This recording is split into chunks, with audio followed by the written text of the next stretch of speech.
Kalau kita membuka satu surah yang banyak di dalamnya terisi kisah para nabi dan rasul yang disebut sebagai surah Asy-Syu'ara. Dalam surah Asy-Syu'ara ada disebutkan seperti perkataan Nabi Muhammad ini pada 5 tempat Allah letak dan garap secara berturut. Bukan maksudnya ayat 1, ayat 2, ayat 3, ayat 4, ayat 5 berturut demikian. Tidak. Tetapi dalam satu surah tu 5 kali pada berlainan tempat dan ayat Allah letak ayat yang hampir seperti yang disebutkan oleh Nabi. Tetapi kelima-lima ayat ini tak berubah dari sudut makna. Tak berubah walau satu sudut baris, tak berubah walau satu sudut huruf, semua persis sama. Anda boleh merujuk dalam surah Asy-Syu'ara ayat 109. Ada ayat 127, ada ayat 145, ada ayat 164 dan ada ayat 180. 5 kali Allah ulang perkataan yang sama. Wa ma as'alukum alaihi min ajr in ajriya illa ala rabbil alamin. Aku sesekali tidak pernah meminta upah, imbuhan dan imbalan terhadap kerja-kerja dakwah ini kecuali apa yang diharapkan oleh aku ialah rahmat dan redha daripada Allah Subhanahu wa ta'ala. Siapakah sebenarnya yang mengucapkan bilah-bilah perkataan ini dalam jumlah-jumlah ayat yang disebutkan tadi?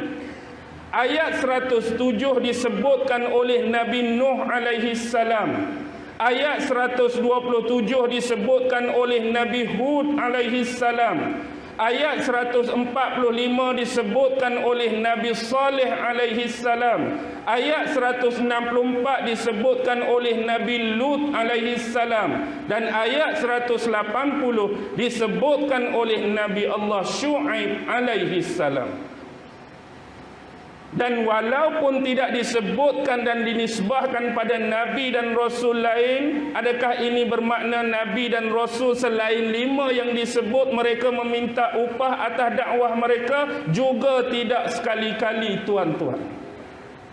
Dan bila kita mengembalikan kembali nostalgia kepada 5 kisah para Nabi ini, kita dapat melihat yang pertama digambarkan oleh Allah tentang satu umat yang disebut sebagai kaum Rasid, iaitu kaum Nabi Allah Nuh alaihi salam, yang mereka telah melakukan satu pelanggaran dan pendurhakaan yang paling besar yang tidak pernah dibuat oleh umat-umat sebelum ini, iaitu menduakan Allah, mensyirikkan Allah, mempersekutukan Allah dengan mengambil jalan, iaitu menyembah patung-patung berhala, menyembah tokoh-tokoh yang diidolakan pada zaman mereka. Ya, kita akui sejak zaman Nabi Adam alaihi salam memang telah berlaku dosa-dosa yang dilakukan dan dikerjakan oleh tangan-tangan manusia. Tetapi tidak ada lagi umat yang mensyirik dan mempersekutukan Allah Subhanahu wa ta'ala. Seawal kisah anak Nabi Allah Adam sudah berlaku kes pembunuhan yang melibatkan Habil dan Qabil. Dan mungkin ada dosa-dosa lain yang dilakukan sampailah ke zaman umat Nabi Nuh. Itu adalah kemungkinan-kemungkinan dosa yang dilakukan manusia, tetapi tidak sampai mereka terjebak kepada dosa besar mensyirikkan Allah, satu dosa yang disebutkan sendiri oleh Allah tiada ampunan baginya. Bagaimana ini boleh dan bisa berlaku? Kerana terlampau menyanjungi tokoh-tokoh orang-orang soleh yang hidup pada zaman mereka. Yang disembah ini bukan orang-orang bawahan, yang disembah ini bukan tokoh-tokoh biasa, tetapi yang disembah dan diidolakan ini adalah manusia-manusia hebat, manusia-manusia yang dipenuhi karamah, kurnia dan keistimewaan oleh Allah, yang disebutkan di dalam surah Nuh, seperti Wad, seperti Suwa, seperti Yaghus, seperti Ya'uq dan seperti Nas. 5 ini jelas disebutkan nama mereka oleh Allah adalah manusia-manusia saleh, yang mana sebelum ini sekiranya mereka menghadapi kesempitan dan kekangan di dalam kehidupan mereka, mereka mendatangi manusia-manusia soleh ini untuk minta didoakan, kerana doa mereka dimakbulkan oleh Allah. Apa saja yang didoa pasti diterima, apa saja yang didoa pasti dimakbulkan oleh Allah. Yang nak jadi masalah dan kisah ialah bagaimana ketika Allah mewafatkan dan mematikan kelima-lima tokoh ini. Ada 2 riwayat, 2 version berkenaan dengan kisah mereka. Riwayat pertama menyebutkan Allah mewafatkan mereka seorang demi seorang selang sebulan. Maksudnya bulan ni mati seorang, bulan depan mati seorang, bulan depan mati seorang, bulan depan mati seorang, bulan yang terakhir mati kesemuanya. Riwayat dari version yang kedua bukan sebulan seorang, tapi mereka diwafatkan oleh Allah setahun seorang. Tahun ni meninggal, tahun depan meninggal, tahun ketiga meninggal, tahun keempat meninggal, tahun kelima meninggal. Bila tamat dah riwayat kehidupan mereka di atas dunia, bila umat-umat yang pernah hidup di kalangan mereka ni menghadapi masalah, menghadapi kekangan dan permasalahan di dalam hidup, mereka tak ada tempat dah mereka nak pi tuju. Dulu ada orang baik, ada orang soleh ni kita minta tolong doakan untuk kita. Tapi lah ni tak ada dah. Kita dah kehilangan mereka. Akibatnya mereka mendatangi kubur orang-orang soleh ni, mengenangkan nasib mereka yang sudah kehilangan. Jadi ketika inilah Pak Cik Tan, saya sebut kelas lah tu, Pak Cik Tan tahulah. Tahu ah Pak Cik Tan? Abang Tan lah, saya Tan. Mari Pak Cik Tan, dia menyamar sebagai manusia. Dia cuba merungkai permasalahan nak melepaskan isu ini daripada kehidupan kaum Nabi Allah Nuh.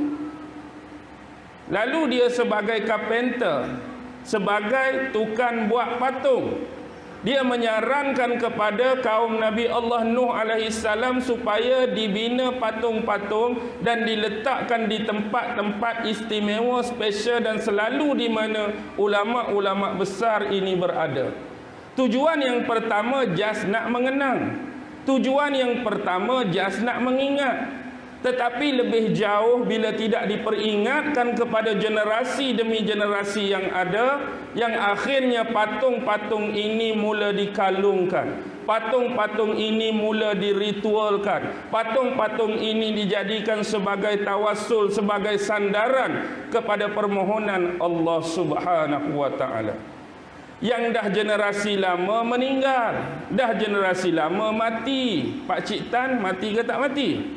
Dia tak mati, dia umur panjang, dia boleh create macam-macam cerita. Bila sampai kepada umat-umat yang terkebelakang, yang dah hanyut, dah hilang pegangan hidup, maka yang terakhir pesanan daripada nenek moyang kamu dulu yang sempat aku hidup bersama mereka, mereka minta kalau ada masalah, ada permohonan, ada kekangan dalam hidup, maka sembahlah patung-patung ini dan bermohonlah di samping mereka. Akibatnya berlakulah menduakan Allah, mempersekutu dan mempersyarikatkan Allah. Lalu waktu ini datanglah Nabi Nuh alaihissalam, diutuskan oleh Allah untuk merubah apa yang telah terjadi. Nabi Nuh telah melakukan satu revolusi yang paling besar yang disebut revolusi pemikiran, yang mana perkara-perkara dalam bentuk khurafat, bid'ah dan dongengan yang berlaku di kalangan pemeluk-pemeluk dan penganut-penganut kaum Rasid tadi supaya dibuang di alam pemikiran mereka. Benda-benda macam ni kena buang dari kepala kita.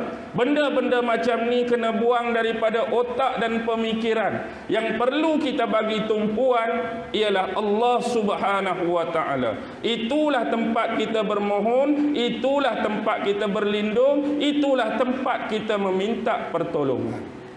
Tetapi Nabi Nuh juga memahami benda-benda seperti dakwah ini bukanlah sesuatu yang boleh dipaksa-paksakan ke atas orang lain. Kita hanya berdakwah, kita hanya mengajak, kita hanya menyeru. Tetapi persoalan hidayah, persoalan petunjuk, persoalan taufik sepenuhnya terletak pada tangan Allah Subhanahu wa taala.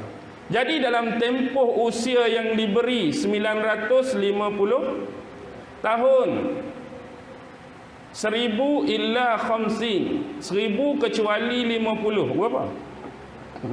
Matematik ala Al-Quran, 950. Ada riwayat daripada Ibnu Abbas yang dinisbahkan di atas Ibnu Abbas yang beriman dan mengikuti ajakan dakwah Nabi Allah Nuh cuma 80 orang. Tersisa anaknya 3 orang. Cuba tuan-tuan bayangkan, kalau Nabi Nuh dapat dakwahkan seorang setahun pun, kalau dengan umur dia 950, berapa orang boleh dapat? Kata setahun seorang, berapa? 950. Kalau setahun seorang, ni 80 orang. Tuan-tuan boleh bayangkan, mungkin berbelah tahun sampai 20 tahun baru seorang dari sudut purata. Nak ajak orang buat baik ni bukan senang. Nak ajak orang kembali kepada Allah ni bukan senang. Nak ajak orang kembali kepada fitrah agama ni bukan senang. Walhasil, secara data dan statistik yang kita dapat menerusi panduan-panduan ayat Al-Quran, orang yang beriman dan menentang Nabi Allah Nuh, grup mana paling ramai? Yang beriman dan suka ke yang lawan dan tentang lagi ramai? Hakikatnya di mana-mana lakaran sejarah yang ditunjukkan oleh Allah yang menentang para nabi, yang tak suka para nabi, yang lawan para nabi, jumlah mereka jauh lebih ramai daripada yang beriman dan mengikut ajaran-ajaran yang dibawa oleh nabi dan juga rasul. Ini menunjukkan kepada kita bahawa Allah tidak mementingkan kuantiti. Yang Allah pentingkan di sini ialah kualiti. Kuantiti yang banyak tetapi akidah sesat dan tersasar tidak berupaya untuk mengembalikan anda kepada Allah.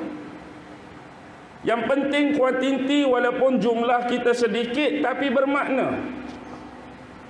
Bukankah dalam awal-awal surah Al-Mulk Allah sudah menyebutkan ayyukum ahsanu amala, bukan ayyukum aktsaru amala.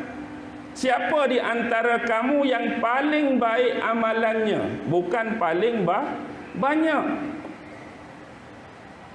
Allah bukan nak banyak amalan, tapi Allah nak tengok yang paling baik dari sudut mutu, kualiti, keunggulan. Itulah danhil. Itu mutu danhil. Kualiti, bukan kuantiti. Kualiti yang banyak tidak memenuhi rukun-rukun, kuantiti yang banyak tidak memenuhi syarat-syarat, pasti tidak akan diterima dan tidak dimakbulkan oleh Allah. Sikit pun dia ada kualiti, dia ada pemaknaan, dia ada rukun, dia ada syarat yang tersusun dan diikuti, pasti dia diterima oleh Allah Subhanahu wa ta'ala. Akibat keingkaran dan kedurhakaan yang berlanjutan, apa hukuman Allah atas mereka? Banjir, banjir besar, taufan, ribut, yang akhirnya semua telah ditenggelamkan oleh banjir besar tadi. Termasuklah anak Nabi Allah Nuh alaihi salam, salah seorang, iaitu Kan'an. Yang terselamat cuma 3 orang, Sam, Ham dan Yafis.